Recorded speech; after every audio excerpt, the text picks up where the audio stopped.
You've spelunked into the Matt Cave. Hello, everybody. Welcome into another episode of the Matt Cave. Thank you all so much for spelunking on by.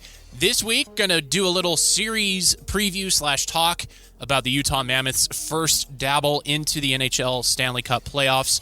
And then also I'm going to talk about Real Salt Lake and some basketball talk that will center around BYU and the Utah Jazz. So thank you all so much for being here.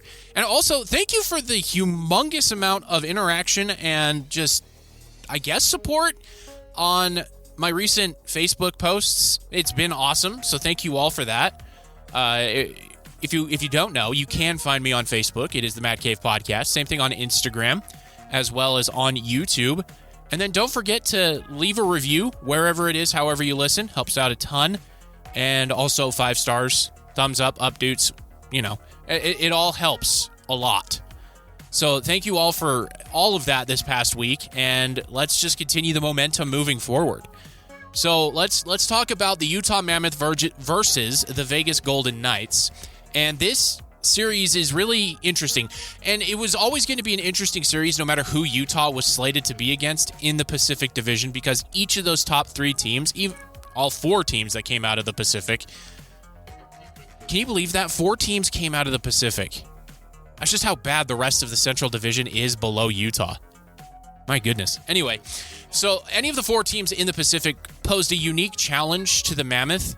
And in my view, not one of those teams posed a more significant threat than the other. It's all pretty much the same threat, just in different forms, different night terrors. Obviously, with Edmonton, you've got Connor McDavid, who is going to take over the series, and he's going to will his team into the Western Conference Finals if he can. Leon Draisaitl will be coming back from injury at some point during these playoffs, but you can't really rely on someone coming back from an injury like he had to his lower body. It looked like his hip or his knee that he had to go see a specialist for in his home country of Germany. So I don't know what version of Leon Draisaitl is going to be there, but you're going to get Connor McDavid going a million miles an hour. And he has shown against Utah that Utah doesn't really have an answer for him, but that's easy for me to say because the other 31 teams don't have an answer for Connor McDavid. He's just that good. So that would have been the problem Utah would have had to face there. And the problem against the Ducks is they're young and nobody knows what they're going to do. They also have their captain, Gudas, who could go out and hurt a player for Utah with minimal repercussions. Yes, I understand Utah has Liam O'Brien, Brandon Tanev, and Jack McBain if he can come back during the first round. But he would have posed an interesting dilemma for the Mammoth. And then the rest of that Ducks team, while Utah has had success against them, Anaheim's had success against this Utah team as well. So it was pretty much 6s across the board. And you would have to just look to depth scoring, where Utah would have had an advantage. Utah has an advantage against every team in the Pacific in depth scoring, except for the Golden Knights. The Golden Knights and the Utah Mammoth are tied for the NHL lead for the most goal scorers with 20 or more goals on the season. And so in the playoffs, you look for depth scoring because it's always going to be X's and O's matchups. Like, each team is going to match their top line against the other team's top line to try to nix them, to knock them out. It's not the regular season where you can sneak your 4th line against the top line and get away with it more often than not. And so this matchup for Utah and Vegas is interesting in the fact that no team is better than the other across the board, except for in 2 areas. The first area, Utah this season has had the edge in goaltending. Karel Vejmelka, warts and all, is a better goaltender than Akira Schmid, Carter Hart, Lindbaum, and Aiden Hill. Even if you just do the eye test on the box score, which I always warn you spelunkers against doing, he passes the eye test there. Karel Vejmelka has 38 wins. There's no goalie on the Golden Knights with more than 17. Their leader is Akira Schmid with 16. So when you look at the goalkeeping situation, while it has been better for Vegas recently, let me tell you who they've been playing before you say, well, Vegas is on a heater heading into the playoffs. After losing against the Capitals, the Vegas Golden Knights played against the Canucks twice, the Kraken twice, the Oilers, Avalanche, and Jets. And the Avalanche, they lost to when Colorado literally had nothing to play for. They had the President's Trophy, which is for the most points scored in a regular season by a team, and home ice secured, so it's just a tune-up game for them. And they were missing Cale Makar, arguably the best defenseman in the world. So they lost that game. Or no, they won that game, in a game against the Avalanche that meant nothing for Colorado. They lost against the Kraken, who won like a combined 3 games in their last 15. So you can't really tell me that Vegas is on a heater because they didn't play anybody. And it's not like the Mammoth played against world beaters either. They played against LA, who, yes, is in the playoffs, Seattle, Vancouver, Nashville, Calgary, Winnipeg, and St. Louis. They also played against Carolina and Edmonton. So neither team really played against the best in the league except for Utah against Carolina, and Carolina destroyed Utah 4-1. So neither team is really coming in with the kind of confidence you would like, especially for Vegas that won the pillow fight division. And this is my official petition to the NHL saying instead of giving them a banner for winning the Pacific Division in 2025-2026, instead of it being a banner, give them a big pillowcase and hang that from the rafters in T-Mobile Arena. I think that would be better. But I digress. In this series, it's goaltending, and then it's experience. It's playoff experience. And this is where Vegas has a massive edge over Utah. Since the team came to Utah from Arizona, there's been a lot discussed about the pieces that have been added to Utah, bringing Stanley Cup winning and Stanley Cup playoff experience. Guys like Mikhail Sergachev, Nate Schmidt, John Marino, Ian Cole, Kevin Stenlund. You know, these guys, Vitek Vanacek even. These guys who have been to the top of the mountain or have gotten close. But the core of the team for Utah hasn't sniffed the playoffs in their careers, except for Nick Schmaltz, who only did it in his rookie season with Chicago. So I'm not really counting that as Stanley Cup playoff experience. So when you look at the rest of the roster for Utah, it's Clayton Keller's first playoffs, ditto Logan Cooley, Dylan Gunther, JJ Peterka, Kyler Yamamoto, Michael Carconi. All of these guys haven't really sniffed the playoffs. Sean Dursey is another one. So when you look at this team for Utah, what does the playoff inexperience mean in a 7-game series? To me, and obviously you're probably listening to this after the first game of the series is wrapped up. I'm recording it 8 hours before the series, the puck drops on the series. So the first game, I don't think it's even going to tell us a whole lot about Utah. It'll tell us a lot about Vegas if Utah wins.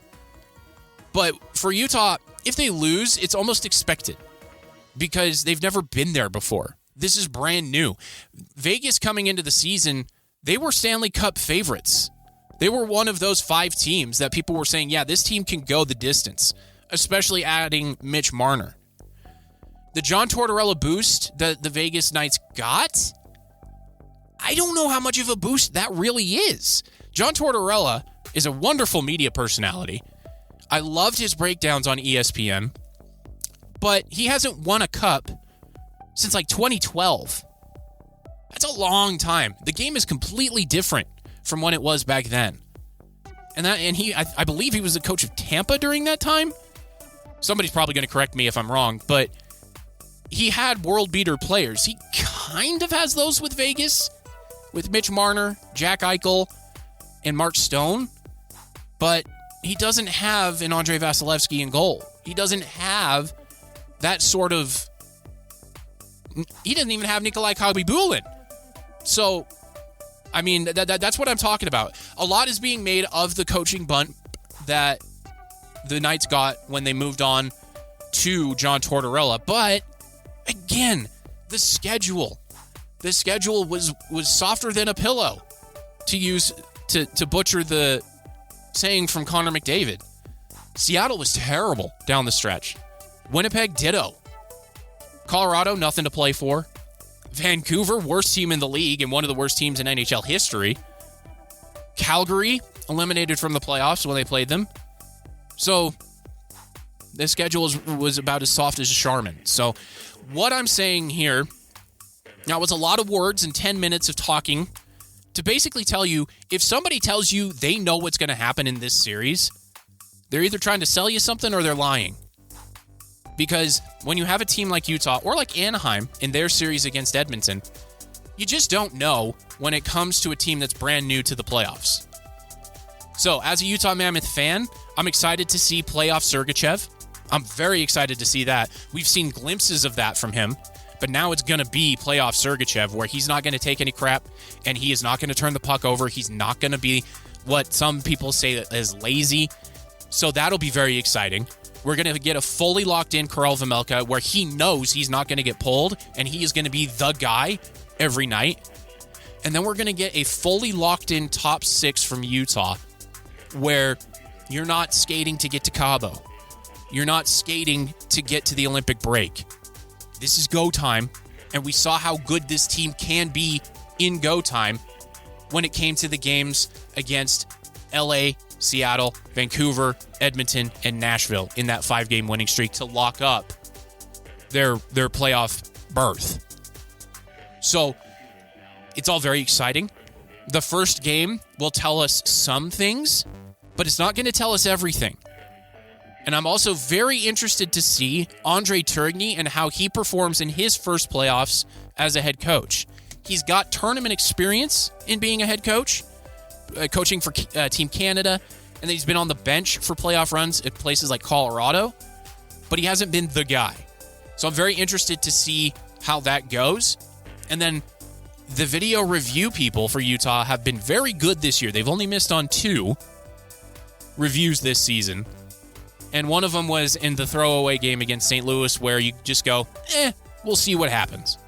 So in my mind, they're 10 for 11. In that one they missed, the NHL kind of hoodwinked Utah on that one. So that's another hidden gem for you all to look at. But I'm just excited that playoff hockey is here. I'm excited to see the Utah Mammoth there, especially against a team like Vegas that has been to the top of the mountain, has been to near the top of the mountain as well, and they know what it takes to get there.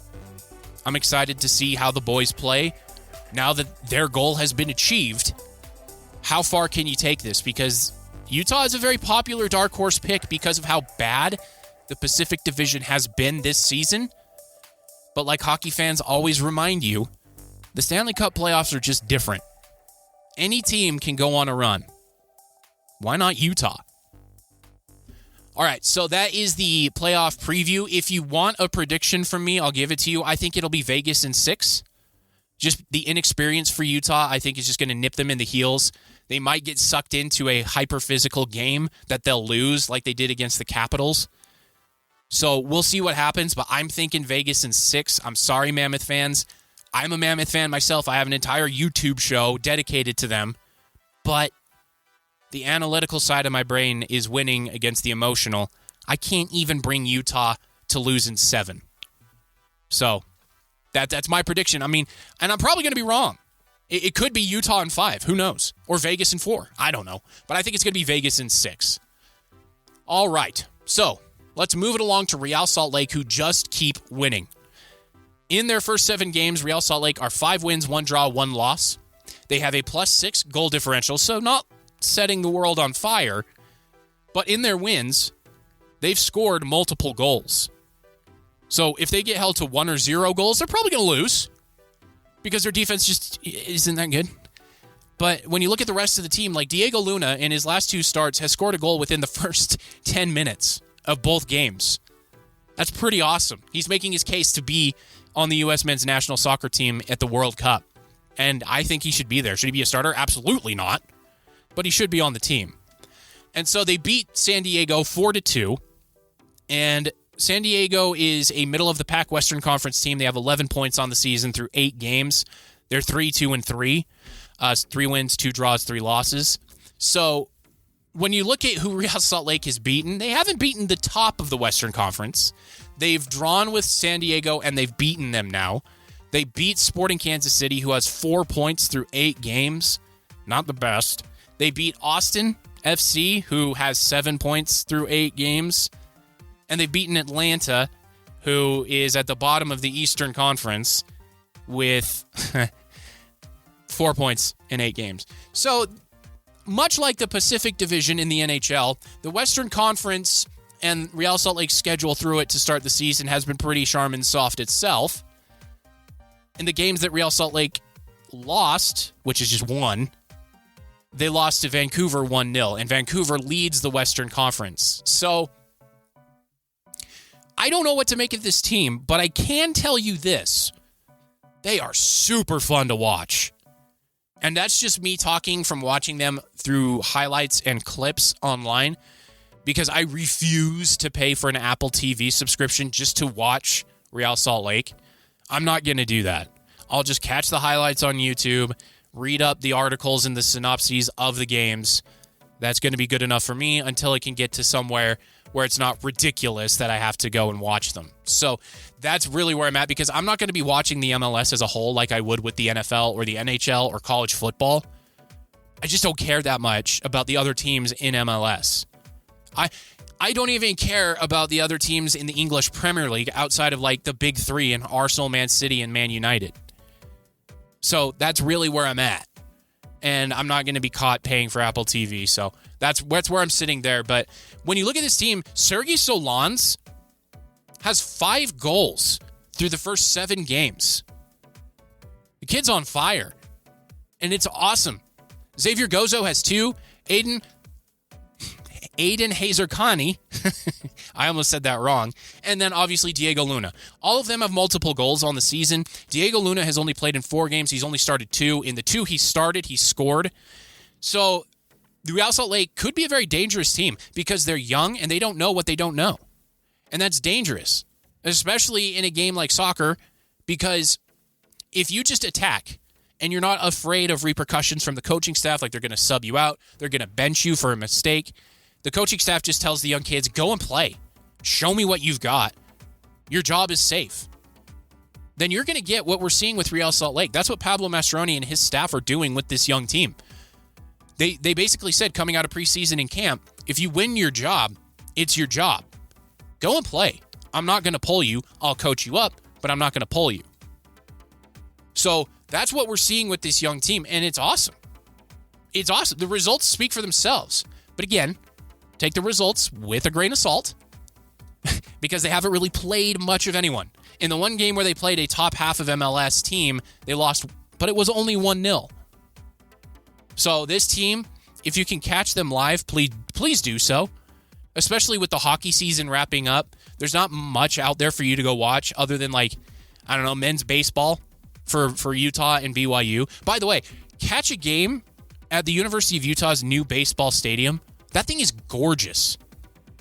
So Utah's not very good, but that stadium is amazing. So go out there, grab some food, and just enjoy a game of baseball and talk with somebody. If you go by yourself, go talk with somebody in the stands. I love baseball. You can just do that. So if you could catch Real Salt Lake at the Riot, please do so. If you could catch a Utah baseball game, do so. That stadium is great. Same thing with BYU's. BYU Stadium has been around for a while.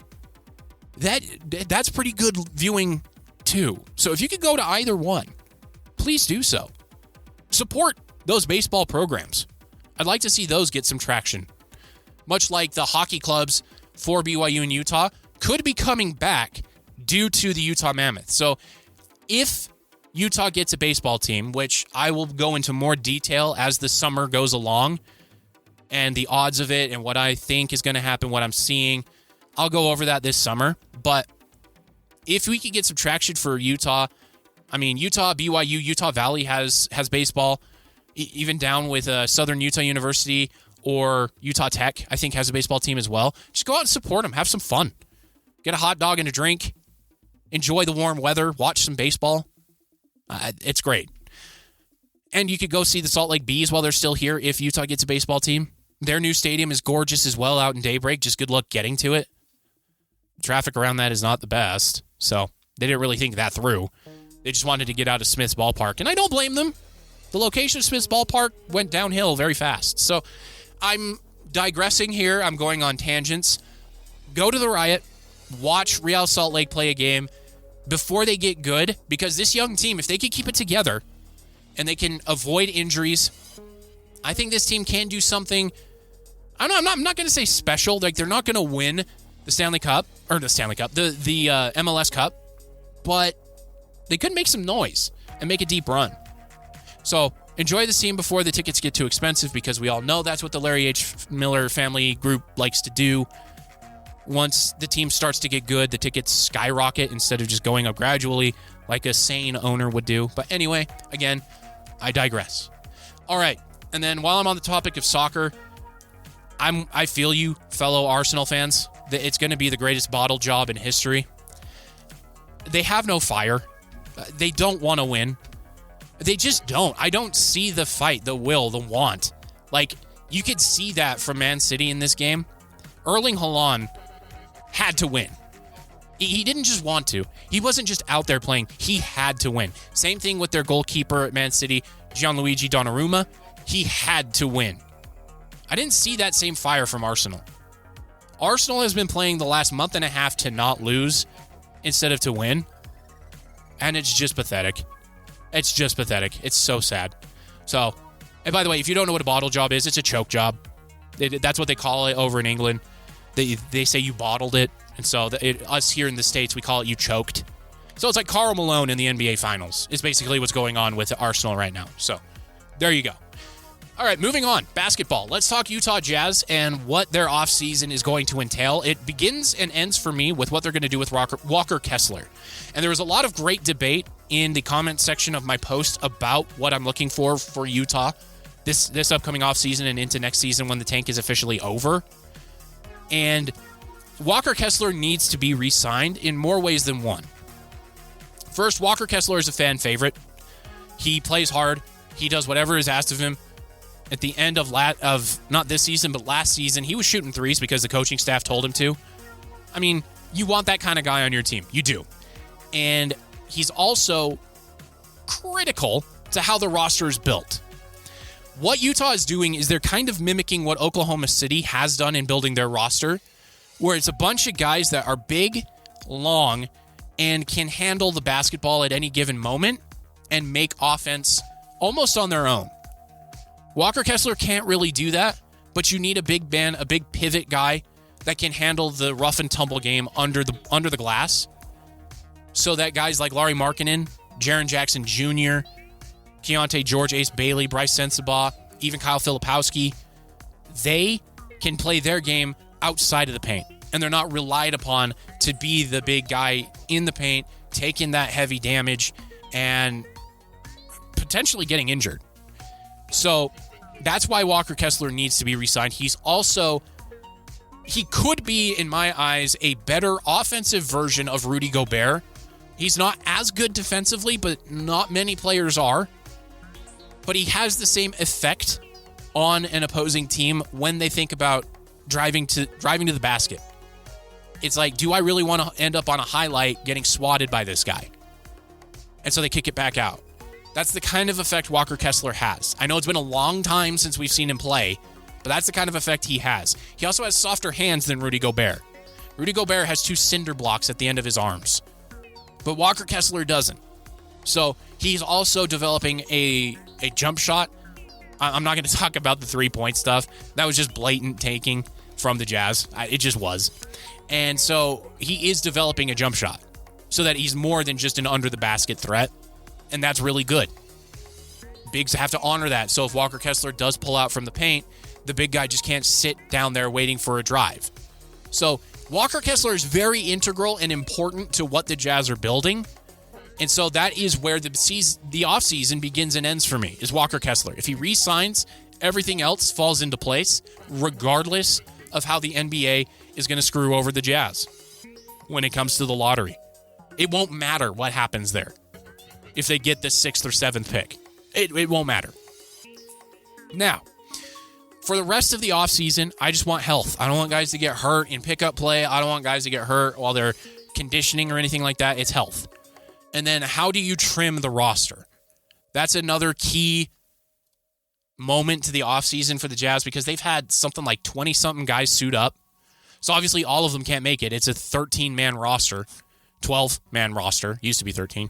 So the guys that are going to make it, obviously you have your starting five: Larry Markkinen, Keontae George, Jaren Jackson Jr., Walker Kessler, and in my eyes, it's Ace Bailey.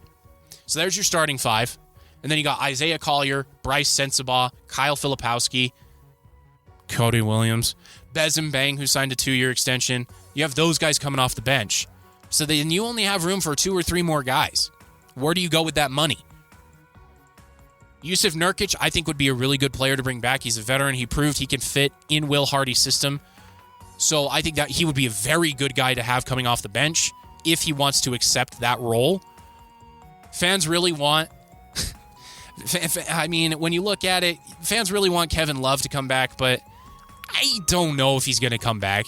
He's a very smart guy, and he said the right things in the exit interview. He said all of the right things. Whether he comes back or not is kind of immaterial. If he comes back, he's going to be the 12th man. He's going to be a guy who's not really going to see much action on the floor, and he's going to be an extra coach. I don't know if Kevin Love wants to do that. And for the salary it's going to cost, you're better off splitting that money on the Walker Kessler contract, the upcoming contracts of Ace Bailey, Keontae George, Isaiah Collier. Like, those guys' contracts are coming up too, so you need some money to sign them. So that's kind of where I'm at with Kevin Love. I'd love to see it back. No pun intended. But I just don't see the fit. I don't. So that's really what I'm looking for. The draft is almost immaterial to me. It's just like, it's going to happen. The NBA is going to screw over the Jazz. They're going to get a bad pick. The fans are going to go nuts. I'm going to say I told you so, and then we can move on from it. And then, I mean, Ryan Smith did appear on the Pat McAfee show, which I refuse to watch that program. And so I don't really know what he said, but he said the NBA's tanking problem was created by the NBA, and there's no way to rebuild other than tanking in the NBA because of the way it's set up. I agree. But anyway, that's really where we're at with the Jazz. Now, let's talk about BYU, because that post exploded when it comes to recruiting. Everybody is saying BYU needs a big man. Yes, I agree. But they don't grow on trees. A lot of the money in the NIL that BYU has been allocated, and we still don't know what's going to happen with AJ DeBonsa. He hasn't said one way or another. Like I said before, it's a 99.9% chance that he is going to turn pro, but that doesn't mean there's not a chance. It's that Dumb and Dumber scene with Jim Carrey. So you're telling me there's a chance. That's kind of where we're at with AJ DeBonsa. Regardless if he comes back or not, BYU and Kevin Young are building a very impressive roster. Rob Wright is back. Now, Rob Wright needs to move the ball more and not just drive to the paint and turn the ball over. So he needs to mature there, which I think he's capable of. With AJ DeBonsa going pro, it's not going to be the AJ DeBonsa show anymore, where you just pass the ball to him, stand back and watch greatness happen in front of you. Cool. So you've got guys coming in the recruiting class like Bruce Branch III, top 5 overall recruit. Kidding me? Dean Ruckert, the top recruit from the state of Utah. So there's some guys coming in this team. And then Dawson Baker's coming back for another season. So this team, while it won't have the high-end talent of AJ DeBonsa, it will be a more spread-out team, and the ball is going to be moving again. It's not going to be the AJ DeBonsa show. And I think BYU and Kevin Young learned a valuable lesson that, yes, while getting a talent like AJ DeBonsa, you do not ever pass that up. It's a unique challenge when you have a system predicated on the fact that the ball needs to move, and it needs to move often, and not just the ball, but the players need to move around the court. So that's the Kevin Young system. The ball moves, the players move, so that the opposing team is too tired to really do anything on the offensive side of the ball. And so that's really what it boils down to for BYU. Yes, they still need to fill out the front court, but the back court is looking really good, as well as the swing position, the 3 position is looking really good. So this team is a big man or two away from contending for a Big 12 title. I really do believe that. It'll just be interesting to see what Kevin Young does with the remaining couple of days of the transfer portal left. All right, everybody, that's the show this week. Thank you all so much for being here, and I will see you next week when we spelunk back into the Matt Cave.